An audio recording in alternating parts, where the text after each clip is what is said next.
어떤 사람이 죄를 짓고 도망을 치는데 일부러 달도 안 뜨는 캄캄한 밤에 몰래 빠져나와서 강가에 묶여있는 배를 탔습니다. 나룻배를 타고 그는 밤새 열심히 노를 저었습니다. 밤새 노를 저었기 때문에 이제 이쯤이면 내가 멀리 도망가겠다 싶어서 잠깐 쉬려고 노를 내려놓았습니다. 근데 마침 저쪽에서 새벽 동이 확 떠오르는데 이 도망자는 그만 깜짝 놀라서 아연 실색을 하다못해 죽을 뻔했습니다. 왜냐하면 밤새껏 노를 졌는데 보니까 어제 그 자리예요.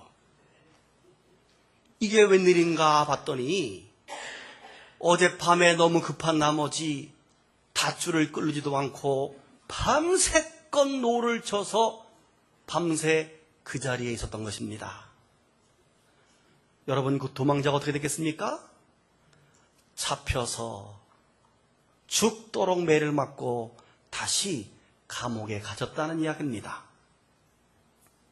오늘 성경은 우리가 신앙생활을 할 때 그런 실수를 범하지 말아야 된다 하는 것을 우리에게 교훈해 주고 있습니다. 창세기 12장은 이스라엘 역사에 있어서 매우 중요한 부분입니다. 왜냐하면 하나님께서 아브라함을 부르심으로 이스라엘이라고 하는 민족이 탄생되는 순간이기 때문입니다. 창세기 1장부터 11장까지는 천지 창조, 선악과를 따먹은 인간의 타락, 그리고 노아의 홍수, 그리고 바벨탑, 인류의 역사에 관한 이야기입니다. 인류 역사의 시작입니다. 그러나 하나님은 아브라함을 선택해서 한 민족을 만들므로 온 인류를 구원하기 위해서 12장에서 이스라엘 민족의 첫 번째 시조 아브라함을 선택하는 장면이기 때문에 창세기 1장부터 11장까지가 우리 인류 역사의 시작이라고 한다면 창세기 12장부터는 이스라엘 민족의 시작입니다. 그러니까 12장에 딱 들어오면서 한 민족이 시작되어지는 아주 중요한 부분입니다. 그래서 마태복음에서 이스라엘의 족보를 이야기할 때 아브라함과 다윗의 자손 예수 그리스도의 족보라 이렇게 시작을 하는 겁니다. 오늘 본문 12장 1절에서 하나님은 아브라함을 부르십니다. 아브라함아, 너는 너의 고향과 친척과 아버지의 집을 떠나 내가 너에게 보여줄 땅으로 가라. 내가 너로 큰 민족을 이루고 너에게 복을 주어 너의 이름을 창대하게 하리니 너는 복이 될지라. 아멘. 여러분, 하나님이 아브라함을 부르신 이유는 아브라함을 통해서 큰 민족을 이루고 그리고 그에게 복을 주어 그 이름을 창대케 해주는 것이며, 나아가 아브라함이 축복하는 자에게 하나님이 복을 내리시고 아브라함이 저주하는 자에게 하나님이 저주를 내리는 복이 될지라, 복의 통로, 복의 근원으로 삼기 위해서입니다. 사랑하는 여러분, 하나님이 오늘 우리들을 부르실 때도 그런 이유라고 믿으시기를 바랍니다. 하나님이 우리 각자를 부르실 때 우리 각 사람에게 아브라함처럼 복을 주시고 복의 근원과 복의 통로로 우리를 불렀음을 믿으시면 큰 소리로 아멘. 하나님은 우리 각 사람을 지극히 사랑하시고 우리 각 사람에 대한 하나님의 놀라운 계획과 섭리를 가지고 계십니다. 그래서 요한복음 3장 16절을 보면 하나님이 세상을, 하나님이 박도훈을, 하나님이 여러분을 이처럼 무엇하사 사랑하사. 이처럼이 어떤 사랑입니까? 독생자 예수 그리스도를 줄 만큼 우리를 사랑했다는 사실을 믿으시길 바랍니다. 그리고 예수님께서 말씀하시기를 요한복음 10장 10절에 와서는 내가 온 것은 양으로 하여금, 내가 온 것은 박도훈으로 하여금, 내가 온 것은 우리 음파교회 성도들로 하여금 생명을 얻게 하고 더 풍성히 얻게 하려는 것이라. 우리에게 독생자 예수 그리스도를 주실 만큼 우리를 사랑하시고 우리가 예수 그리스도로 인하여 풍성한 삶을 살게 하시려고 하나님이 우리를 부르셨고 아브라함을 부르신 줄로 믿으시기를 바랍니다. 여러분, 우리 하나님께서 우리나라 대한민국을 부르실 때를 생각해 보십시오. 하나님이 우리나라를 사랑하셔서 이 땅을 구원하시려고 처음 선교사를 보낼 때 우리나라 이름은 조선이었습니다. 세국 정치로 소통이 단절된 아주 미개한 나라였습니다. 자칫 외세의 나라가 망할 수도 있는 풍전등화와 같은 그런 시기였습니다. 못 입고 못 먹고 못 배운 가난하기 그지없는 불쌍한 나라가 우리나라 조선이었습니다. 그런데 하나님은 그 나라 조선을 구원하시려고 그 놀라운 계획과 풍성한 삶을 우리 하나님께서 계획하신 것입니다. 토마스 선교사가 대동강변에서 순교한 이후에 아펜젤러 선교사가 들어오고 언더우드 선교사가 들어와서 선교가 본격적으로 이 땅에서 시작되자 이 나라에 교회가 세워집니다. 그리고 학교가 세워집니다. 그리고 병원이 세워집니다.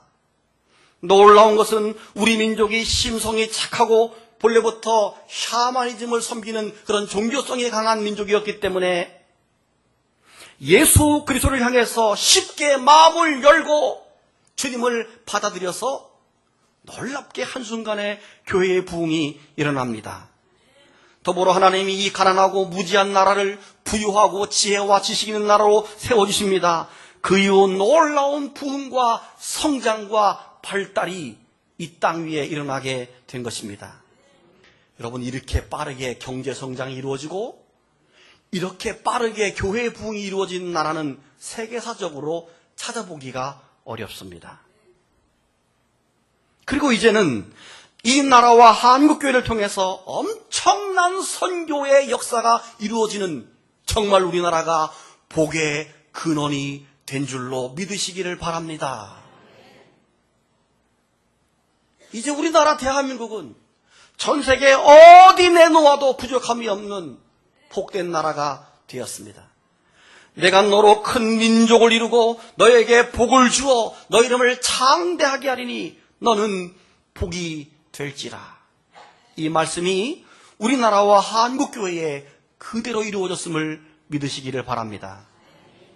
그리고 오늘 아침에 우리가 다시 한번 믿기는 하나님이여, 우리나라가 그렇게 복의 통로가 되었듯이 오늘 오늘 우리 음파교회 성도 모두를 그렇게 아브라함처럼 복의 근원으로 사용하여 주시옵소서. 하나님이여, 내 아들과 내 딸과 내 자녀와 우리 가정을 하나님께서 하나님의 계획과 은혜 속에서 풍성한 복을 내려주셔서 그렇게 쓰임받게 도와달라고 기도하시고 그렇게 될 줄로 믿으시기를 바랍니다. 아멘. 그래서 하나님이 아브라함을 창세기 12장에서 부르신 것입니다. 그런데 사실 아브라함이 고향을 떠나는 기록은 12장이 처음이 아니라 11장 27절부터 보아야 됩니다. 바로 위에 11장 27절을 보면 데라의 족보는 이러하니라. 데라는 아브라함의 아버지입니다. 데라는 아브라함과 나홀과 하란을 낳고 하란은 롯을 낳았으며 하란은 그 아비 데라보다 먼저 고향 갈대아인의 우르에서 죽었더라. 아브라함과 나홀이 장가들었으니 아브라함의 아내의 이름은 사레이며 나홀의 아내의 이름은 밀가니 하란의 딸이요 하란은 밀가의 아버지이며 또 이스가의 아버지더라. 30절, 사레는 임신하지 못함으로 자식이 없었더라. 데라가 그 아들 아브라함과 하란의 아들인 그의 손자 롯과 그의 며느리 아브라함의 아내 사라를 데리고 갈대아인의 우르를 떠나 가나안 땅으로 가고자 하더니 하란에 이르러 거기 거류하였으며 데라는 나이가 205세가 되어 하란에서 죽었더라. 아멘. 한pe 읽은 성경에 의하면 아브라함의 아버지의 이름은 데라입니다. 그들의 고향은 갈대아인들이 살고 있는 우르라고 하는 지역입니다. 그들이 갈대아 땅 우르를 처음 떠난 것은 아브라함 때가 아니라 아버지 데라의 때입니다. 아버지 데라가 왜 갈대아 우르를 떠났는지 그 이유는 모릅니다. 아들 아브라함처럼 하나님의 음성과 하나님의 소명을 들었는지 아닌지는 모릅니다. 다만 아버지 데라가 갈대아 우르에 살고 있을 때 아들 아브라함과 나홀과 하란을 낳았는데 그 막내 아들 하란이 죽습니다. 역시 28절에 보게 되면 막내 아들이 죽었다 그랬는데 왜 죽었는지 그 이유를 또 모릅니다. 그러나 아들을 잃은 아버지의 입장에서는 큰 충격이었을 것입니다.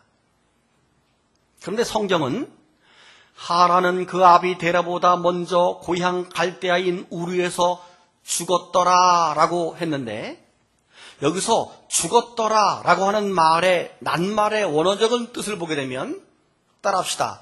면전에서 죽었다. 즉 아버지가 보는 앞에서 아들이 하란이 죽은 것입니다. 여러분, 아들이 사고로 죽었다는 소식을 듣는 것도 부모에게는 충격이죠. 근데 부모가 보는 앞에서 내 아들이 죽는다는 것은 이 아들에게 엄청난 충격입니다. 요즘 우리나라에 왜 이렇게 안타까운 죽음이 많은지 모르겠습니다. 세월호 사건 때 어린 아이들이 많이 죽어서 우리가 많이 울었지요. 그 울음이 사라지기도 전에 GOP 부대에서 젊은 아들들이 죽어서 또 우리 마음을 아프게 했는데 지난 주일에는 또 헬기가 그것도 세월호 작업을 마치고 귀대하던 그 소방 헬기가 떨어져서 그냥 곤두박질 쳐서 그 생떼 같은 아들들이 이제 또 목숨을 잃었습니다. 헬기 사건으로 가족을 잃은 가족들이 막 정말 오열하는 거 여러분 보셨죠? 이게 가족을 잃은 자의 아픔이죠.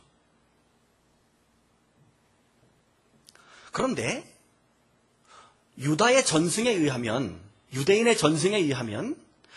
데라의 아들 하란이 갈대아 우상 섬기기를 거부했기 때문에 갈대아 신전에서 아버지가 보는 앞에서 이 아들 하란이 처형되었다. 이런 전승이 있습니다. 만약 그 전승이 사실이라면 그 아버지 데라는 이 아들이 자기 눈앞에서 죽는 그것도 종교 때문에 죽는 모습을 보고 얼마나 마음이 아팠겠으며 고향 땅에 대한 염증과 그동안 숨겨왔던 우상에 대한 염증을 느끼게 되었고 내가 이제 이 땅을 떠나리라 이런 마음을 가졌는지도 모르겠습니다. 원래 데라의 고향 우르는 바벨론 제국의 기원지였습니다. 또한 티그리스강 유역에 위치한 이곳은 고대 중근동의 우상숭배의 발원지였으며 우리가 잘 아는 대로 세계 4대 문명의 하나인 티그리스강 문명의 발상지였습니다. 그렇기 때문에 이런 배경을 가진 우르는 우상의 중심지가 될 수밖에 없습니다. 오늘날 고대 우르였던 땅이 바그다드인데요. 최근에 바그다드에서 바벨탑의 형식을 본뜬 지구라타라고 하는 우상신전이 발견되기도 했습니다.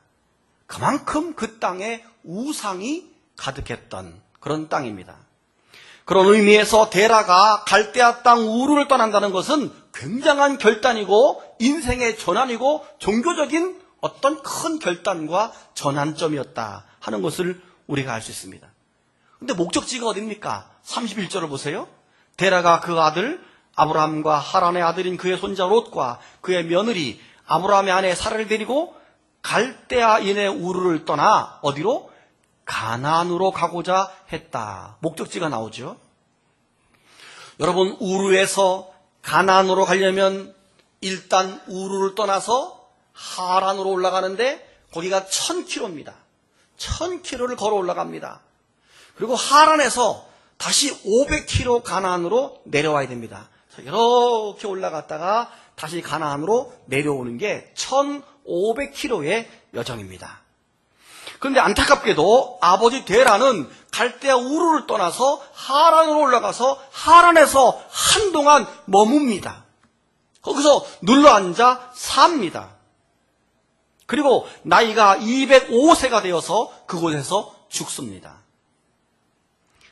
성경 일부 학자들은 유대인의 구전에 의하면 하나님의 부르심은 사실 아브라함에게 임하기 이전에 아버지 데라에게 먼저 임했었다.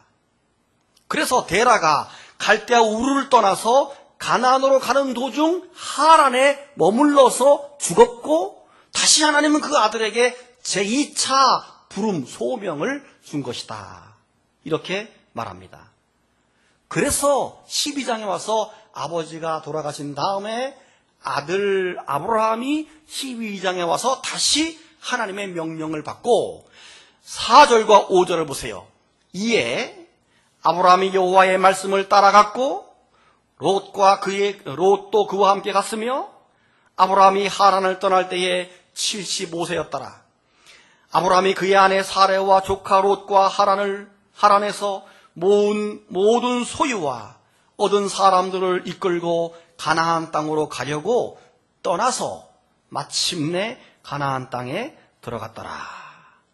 사랑하는 성도 여러분, 아브라함의 일가가 하나님의 부르심을 받고 가나안 땅까지 들어갈 때까지 적어도 그들은 3단계를 거쳐야 했습니다. 첫째는 갈대아 우르를 떠나는 것입니다. 두 번째는 하란을 떠나는 것입니다. 그리고 셋째는 마침내 가나안에 들어가는 이 3단계가 바로 그들이 반드시 거쳐야 되는 신앙의 여정이었습니다. 먼저 하나님은 그들에게 갈대아 우르를 떠나라 이렇게 말했죠. 갈대아 우르 지역은 당시 정치, 경제, 사회, 문화 등등 다른 지역에 비해서 여러 가지로 발전하고 발달된 도시였습니다. 그러나 그들의 종교를 보면 우상 숭배와 세상신으로 가득한 땅입니다. 많은 사람들이 우상을 숭배하며 우상 숭배물을 만들어서 팔아먹는 것으로 그들의 직업을 삼았습니다. 아브라함의 아버지 데라 역시 직업이 우상물 세공업이 아브라함의 아버지 데라의 직업이었을 정도였습니다. 여러분, 근데 하나님이 왜 여기를 떠나라고 말했습니까? 그 땅이 그렇게 우상으로 가득 찼기 때문에 그렇습니다. 우리가 살아가는 세상이 우루 땅과 똑같습니다. 세상 사람들은 하나님이 아닌 다른 신들을 섬깁니다. 각종 이단과 이방 신들이 점점 강성해져 갑니다. 무엇보다도 사단은 세상의 문화와 가치를 세상적으로 바꿔놓아서 이 문화를 통해서 우리를 무너뜨리는 사단의 전략이 가득 차 있습니다. 점점 신앙생활하기가 어려운 문화가 우리가 살아가는 이 땅에 가득 채워져 가고 있습니다. 최근에 한국교회 교단장 협의회에서 우리나라 5대 범국민운동을 펼치기로 하면서 그 실천사항 가운데 우리 국민들을 병들게 하는 5대 중독 예방운동을 펼치자 이런 회의를 했는데 5대 중독이 뭐냐면 알코올, 술입니다. 술 중독, 마약의 중독, 마약 중독, 도박의 중독, 게임의 중독, 그리고 성 중독. 이것이 우리나라를 병들게 하는 5가지 문화다. 중독 문화다. 이렇게 말했습니다. 여러분, 적어도 우리가 그리스도인이라고 한다면 이런 것들로부터 자유할 수 있는 은혜가 우리 모두에게 함께하기를 바랍니다.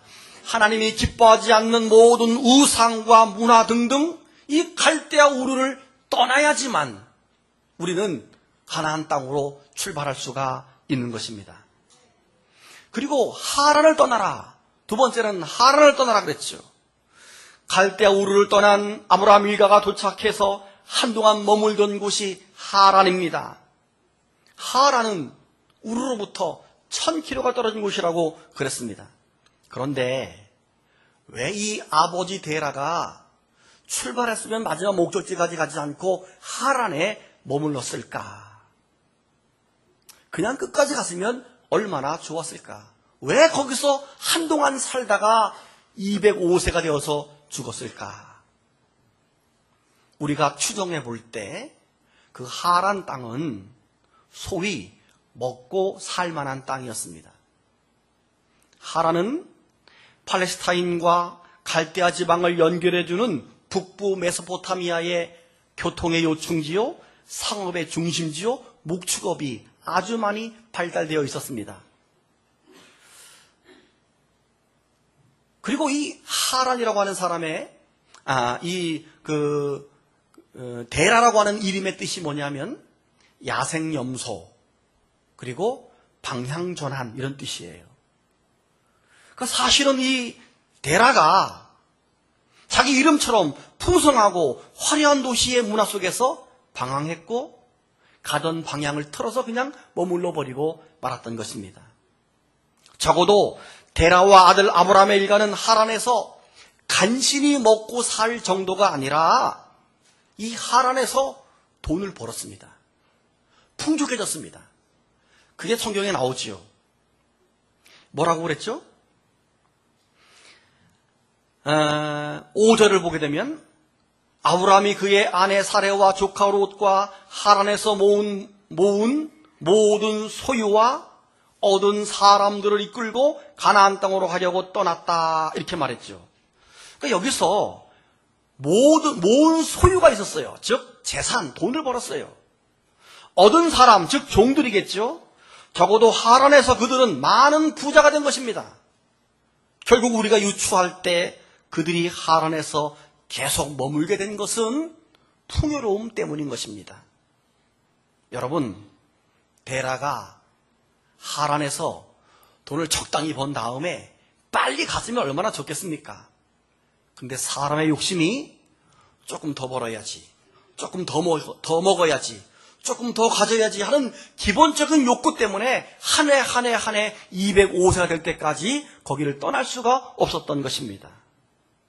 여러분, 우리 한국교회의 부흥이 멈춘 이유가 무엇입니까? 간단합니다.